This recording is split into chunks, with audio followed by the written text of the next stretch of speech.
جب تک ماں باپ جوان تھے، باپ جوان تھا، وہ کما کے دے رہا تھا، اولاد کھا رہی تھی، اولاد نے جو منہ سے مانگا باپ نے کما کے لا کے دیا، خون پسینہ ایک کیا۔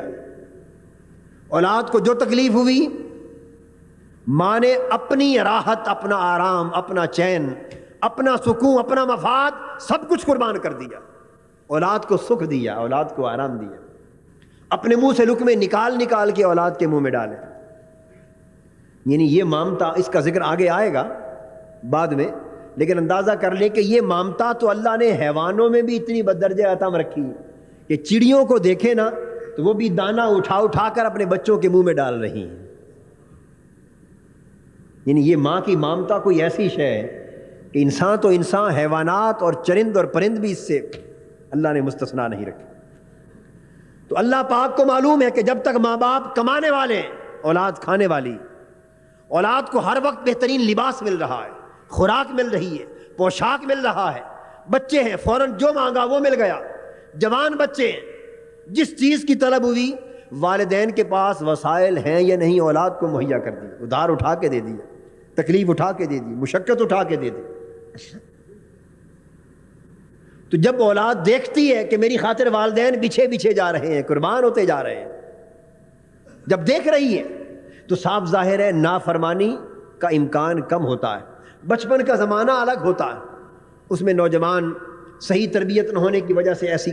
غلطیاں گستاخیاں کرتی ہیں، اللہ معاف بھی کرتا۔ مگر میں جوانی، والدین کی جوانی اور ان کے بڑھاپے کا موازنہ کر رہا ہوں۔ اولاد کا معاملہ جدا ہے، اگر بدبخت ہے تو وہ ہر دور میں بدبخت ہے،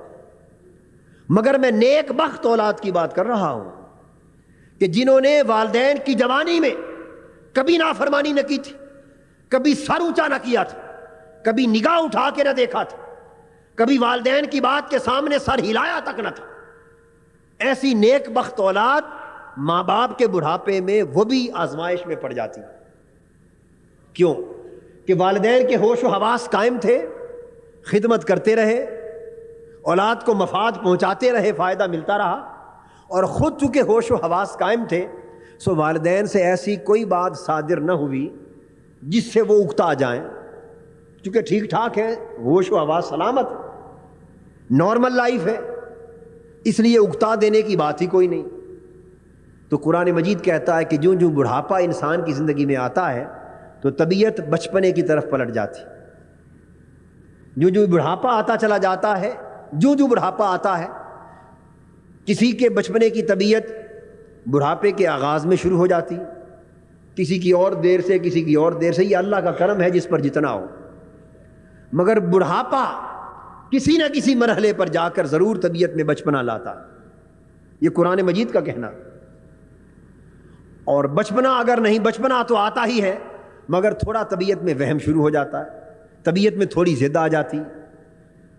فائدے کی بات ہو یا نقصان کی وہی کرنا ہے، پھر یاداشت ختم ہونے لگتی ہے، پھر معاملہ فہمی ختم ہونے لگتی ہے۔